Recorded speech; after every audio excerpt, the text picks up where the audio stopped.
In today's Esport update, Cloud9 White win Game Changers Series 1 without dropping a single map. Team Liquid take down Evil Geniuses and solidify themselves as the best team out of North America. The Seattle Surge take down the Paris Legion 3-0 as OpTic Gaming drops yet another series without winning a map, this time to the Florida Mutineers. Let's jump right into it.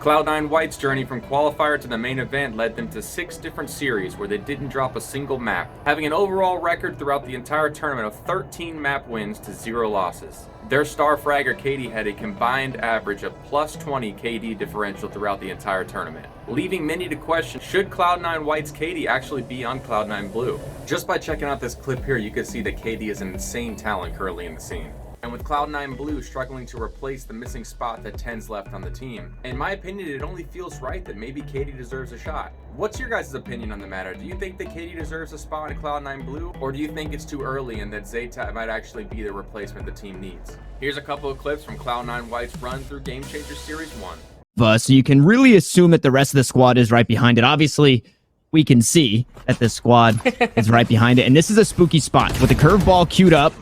Are going to go out for the information as well, and it's the close range where the Spectre starts to pop off, and Alexis is showing us how to do it, finding 3 and stunting this push. It's all down to the last here for Dignitas. Sophia just trying to stay out and play from downtown, and she does just that. Now Jazzykin, 72 HP, 10 HP per fight is what she's allotted thus far. And now 72 going into the last, the spray through the box.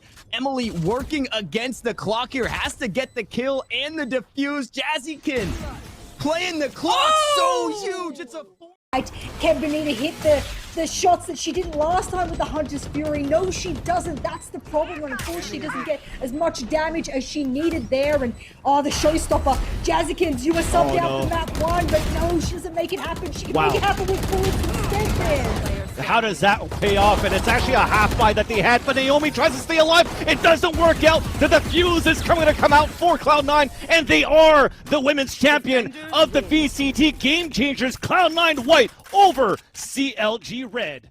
In other Valorant news, X100 Thieves and Luminosity Gaming Venerated has decided to make his way back to the competitive scene. Venerated was known as one of the up-and-coming players on the original 100 Thieves roster, the one that fielded Hiko, Pride, Valiant, your boy Dre, and Venerated himself.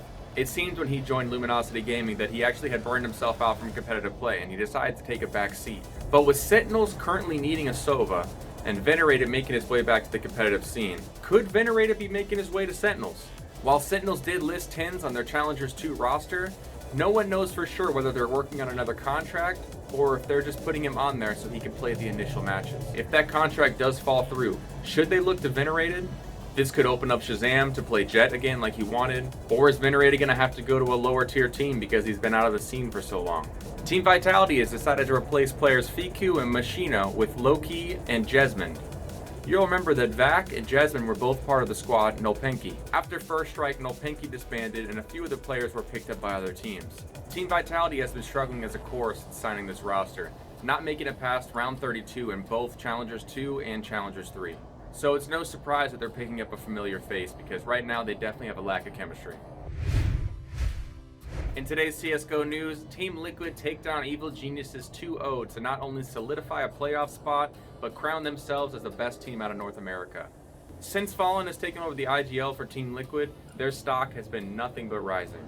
As you'll see in this next clip, one thing that I found impressive with watching Team Liquid is that they're still willing to innovate the game. Elise uses a one-way smoke that I have never seen in Boiler Room in their first match against the Evil Geniuses. What's this, Elise? What is this? What are you doing? I'm really curious. That's grimy. The boost. And now you one-way it? Oh, Elise! You've been saving that one to use against EG? Oh. Here's some highlights to show how Fallen's Team Liquid took down Evil Geniuses. Ooh, guns picked up, bomb planted, Fallen hitting his shot. They knew he was there, but they couldn't get past him. Stan and Cirque left up against it all. Cirque with the swing, well timed, has removed Grim from the retake. Oh, and a second for Cirque, now onto the Deagle. Fallen's gonna silence him, and Fallen with the clutch. Clutch and a B. Months since we last saw this head-to-head bout. And so it's a really good chance for us to see where these teams stack up against each other. Liquid dropping the bomb, Stewie 2K, oh man, the clay remover. They wanted to build pyramids, but there's no more of it. That as well, and now Fallen left up in a clutch, a 1v2. Ever since that 1v3 the other day, we've been feeling it for Fallen in the clutches. Oh, it's the taps again when he gets into clutch. In Major CSGO news, Cloud9 officially calls it quits. Is this Cloud9 roster the biggest waste of money in global offensive history? With Valorant on the rise in North America and Counter-Strike taking a back seat, I can't help but feel that Cloud9 is going to be pulling out of CSGO indefinitely. Do you guys think this Cloud9 roster falls under the biggest waste of money in esports history?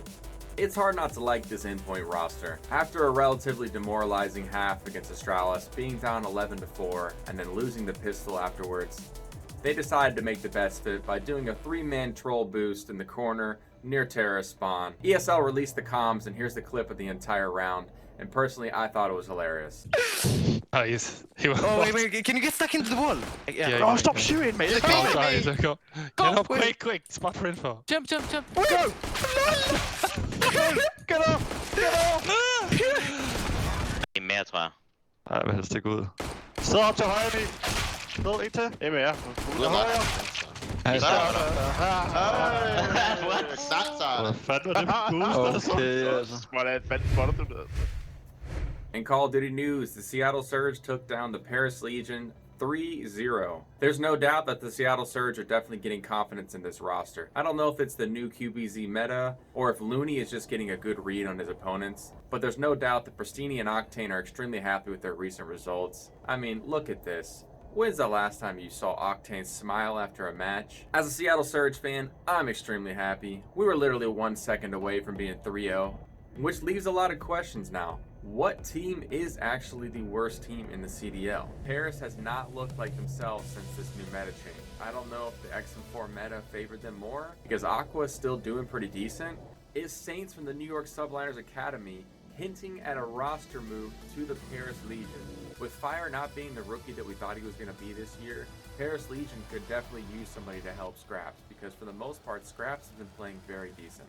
Which leads me into OpTic Gaming. After how the first major went, I did not see this coming at all. OpTic Gaming lost 6 consecutive maps. Is T2P the problem on this team? To me, watching OpTic, it's very hard for me to justify benching Dashy or Envoy. Does OpTic need to bench a player at all? I don't know for certain. If they go into this next series and they don't win a single map, there's only one choice for this team, and it's kind of likely have to be Scump or Formal. And personally, I'm more leaning towards Scump than I am Formal. On a more positive note, the Minnesota Rokkr defeated the Dallas Empire again. Right towards B. The opening duel is so massively important, and Attach able to get that first one. Now can Empire get through on the trades as Attach repositions? Nice snap there. He was focused left, but able to bring it back, and Rokkr win the round in 7.8 seconds. Nice pick from Attach. You got some information on the other side if you're Priestess. They're going to double chow now as Standy gets the kill from a 3v4 to a 3v2. Beautiful stuff here from Rokkr.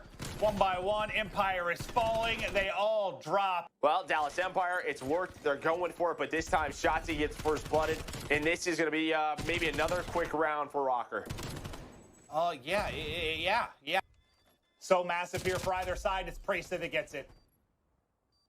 And it's basically a 4v3 for Empire because accuracy is on the flank. But accuracy is able to connect Priestess with that first blood. Rokkr, they 1-2-3-5 earlier in the year. Rokkr, they do it again. And what a week for Rokkr. That puts them at 2-0 since replacing Major Maniac with Standy. That being said, that's your episode of Esport Update. This is personally my first time ever doing this. I'm doing it all myself. So I would really appreciate you guys to leave your feedback down in the comment section below. If you guys think there's something I can improve on, or if you found something in this video to just be not really necessary or annoying, I'm not going to take your feedback or criticism negatively. Personally, esports is my passion. I've been a huge fan for years. So doing this channel to me is really just taking my hobby and making it a reality into something that I love. There will definitely be one out tomorrow. Until then, see you guys later. get back to it. Here comes the hit. Can Attach be the hero yet again? Or who's going to get this first blood? Nope, they were ready for Attach this time. And Shotzi putting them on skates. 2 more for Shotzi. 3 in the round. 5 in a row as Shotzi lights up Express.